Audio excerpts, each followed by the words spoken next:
Danielle Smith from 770 CHQR joins us this morning to continue the conversation around this one.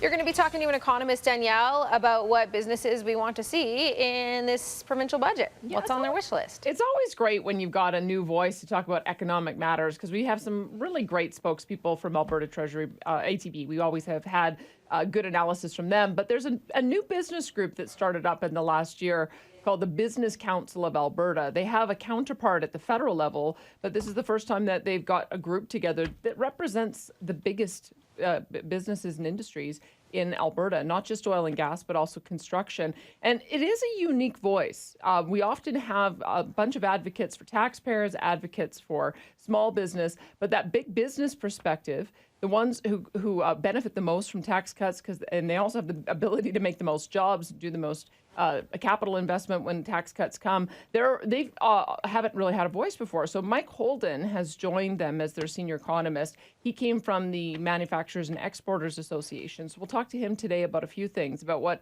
it is that they'll be asking for in the upcoming budget, how we get back into balanced budget, how we get there and make sure that, this is the interesting thing, they're also talking about how to make sure that as we're moving forward, that you can address issues of equity to make sure that everybody is able to take part in it with wage increases. So I'll be interested to hear his perspective. I haven't had a chance to chat with him before, so this just will be our first time I'm sure many times that I check in with him. Yeah, fair enough. So everyone's been talking about how this provincial budget is coming out just a few days after the federal election. How much of an impact do you think the outcome of that could have on our provincial budget, which is already in the works, I'm sure? Well, I think I'm a bit interested to see how Jason Kenney is going to balance the budget as he says he wants to do within 4 years if he's not prepared to take on healthcare and education. It might not be impossible. It might be that by restructuring healthcare and education that you can get more dollars to the front line without having to spend a lot more money, and that just by holding the line we'll be able to get back into balance. But that's what I'll be looking for in the upcoming budget. I know that there is this tendency, and again I'll talk with Mike Holden about this today, there's this tendency to think, well, just keep on spending more money and make the businesses pay for it.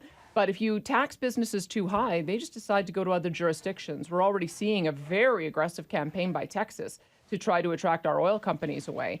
And so there is this balance. Jason's already signaled that he's going in the direction of reducing corporate income taxes so that he can spur more job growth here and in that way generate more revenues. We'll see what Mike Holden thinks about whether or not that's likely to work. Okay, we will leave it there for now, Danielle. I got a little distracted. Dana Gould just walked into the studio. He's already making me laugh, so we're going to talk to... You better get to that. I better get to that. Thanks, Danielle. Yeah.